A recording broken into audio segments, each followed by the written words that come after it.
Subscribe to our YouTube channel and press the bell icon for the latest updates. How to enable or disable extensions in Microsoft Edge. Open Microsoft Edge on your PC.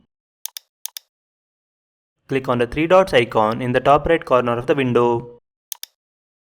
Select Extensions from the drop-down menu. Extensions window will open. Now click on Manage Extensions. You can find all the installed extensions on this page. To disable an extension, toggle the button next to it to turn it off. As you can see, the extension has been disabled. You can toggle the button again to turn it on. This is how you can enable or disable extensions in Microsoft Edge. Thank you for watching.